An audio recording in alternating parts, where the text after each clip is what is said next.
Imagine a king who, even consumed by leprosy, commands troops on the battlefield, faces formidable enemies like Saladin, and still has to deal with internal intrigues and dangerous strategic decisions. This is Baldwin IV of Jerusalem, the so-called Leper King, one of the most complex and intriguing figures of the Crusades.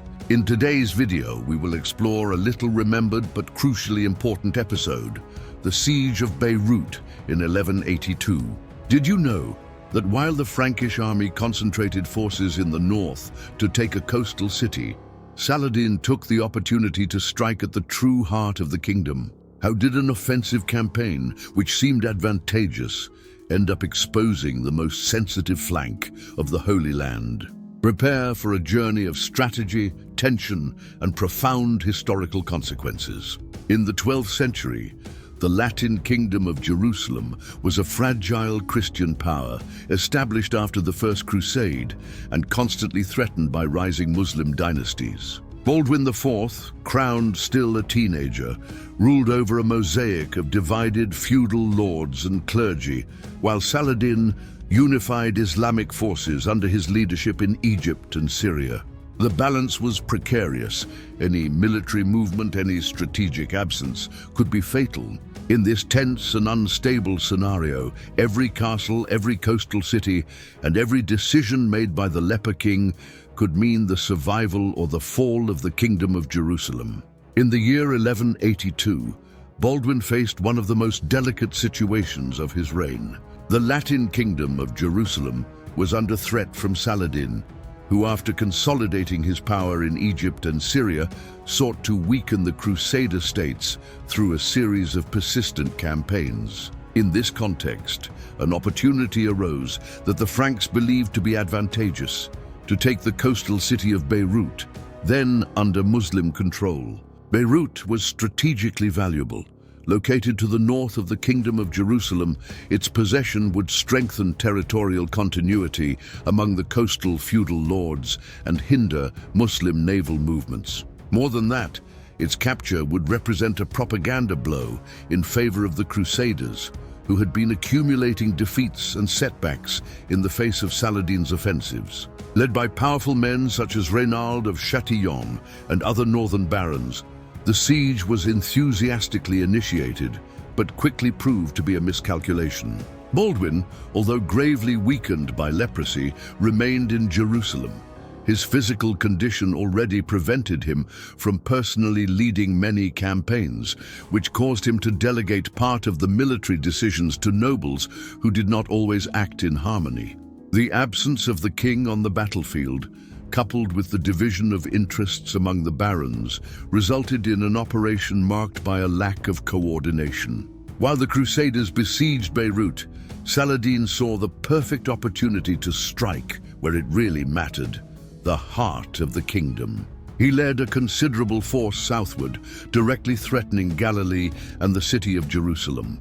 For Saladin, the Frankish movement was not only a strategic error, but a window of opportunity given by the enemy itself. The siege of Beirut dragged on for weeks without success. The city was well fortified and supplied, and the Muslim forces in the region knew that a victory there would be less relevant than causing damage in undefended Frankish territories. Saladin, therefore, avoided directly confronting the besiegers, preferring to maneuver through inland routes, striking villages, taking smaller fortresses, and destabilizing Christian confidence. As news of Saladin's incursions reached the siege, tension among the nobles increased. Disunity soon gave way to desperation. Many barons, realizing their lands were being plundered, decided to abandon the campaign and return to their possessions. The Frankish army gradually dissolved in the face of Muslim persistence and the uncertainty surrounding the course of the war. The siege was eventually lifted without Beirut being taken. The outcome was disastrous. Beyond the loss of men and resources, the Crusaders gave Saladin the freedom to operate where it suited him most. Worse still, they demonstrated internal disorganization and a lack of clear leadership, undermining the morale of the kingdom and compromising future coordinated actions. William of Tyre, chronicler of the time and witness to the deterioration of Frankish power, wrote that the princes let themselves be led by vanities, while the enemy marched mercilessly through the lands of the promise. The failure of the siege of Beirut in 1182 had immediate and long-term repercussions for the Latin Kingdom of Jerusalem. Confidence in the Crusaders' military capabilities began to crumble, both among the Franks themselves and among their eastern allies. What was once perceived as an ambitious offensive turned into a symbol of the disarray and strategic loss of focus of the Crusader High Command. Baldwin, upon receiving the news of the failure and Saladin's incursions further south, found himself in an extremely delicate position. His health was increasingly deteriorated, and internal disputes among aristocratic factions intensified. Reynald of Châtillon, for example, began to act more autonomously and aggressively after the siege, launching unauthorized attacks on Muslim caravans. Actions that, although popular among some knights, further compromised the fragile truces Baldwin was trying to maintain with Saladin. Meanwhile, Saladin proved to be a master of mobile warfare. With every misstep by the Crusaders, he further solidified his position as the uncontested leader of the Islamic world. His swift and well-coordinated attacks, his ability to avoid direct confrontations when not advantageous, and his intelligence in exploiting Frankish disunity became his trademark.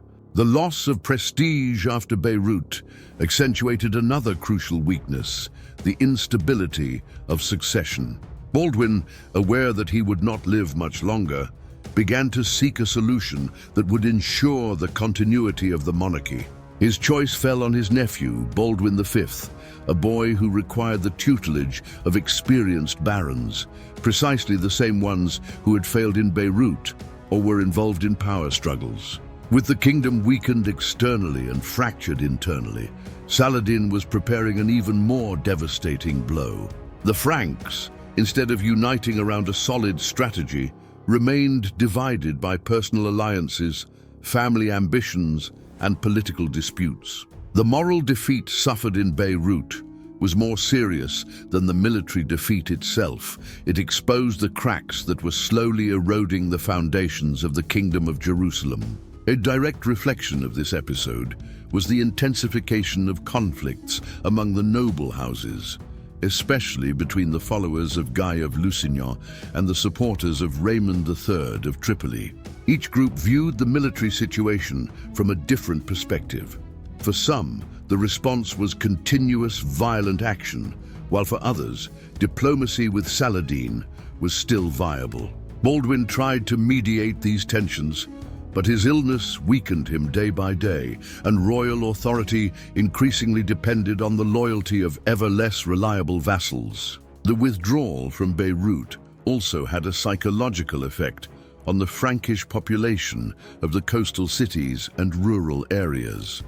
Many began to doubt the kingdom's ability to defend itself. Pilgrimages decreased, reinforcements from the west became more sporadic, and the hope for a new crusade capable of balancing the forces seemed distant. This episode, seemingly secondary, foreshadowed the catastrophe of Hattin, which would come just 5 years later. There, the Christian forces would be overwhelmingly defeated, and Jerusalem would fall into Saladin's hands. And although the siege of Beirut was not the only factor in that greater defeat, it represents a turning point, being a moment when it became evident that the Latin Kingdom of Jerusalem no longer had sufficient cohesion or strategic clarity to survive the attacks of an enemy as astute as he was determined. The siege of Beirut in 1182 may seem like just another episode in the long wars between Crusaders and Muslims, but it carries with it a faithful portrait of the tensions that corroded the Latin Kingdom of Jerusalem. Led by a courageous but gravely ill king, and supported by nobles often more interested in their personal ambitions than in the common good, the Christian kingdom in the Holy Land began to unravel by its own hands, and its strategic mistakes gave Saladin exactly the opportunities he needed. The failure in Beirut was not only military but symbolic. It revealed to the Islamic world that the Franks were divided, poorly led, and vulnerable. And although Baldwin continued to fight with dignity and clarity, the events of Beirut showed that even with all his willpower, he could not sustain a kingdom that refused to walk united. If you found this story fascinating and want to keep exploring the decisive episodes of Baldwin's life and the Crusades, don't forget to like this video, leave your comment with suggestions for upcoming episodes, and of course, subscribe to the channel. See you next time,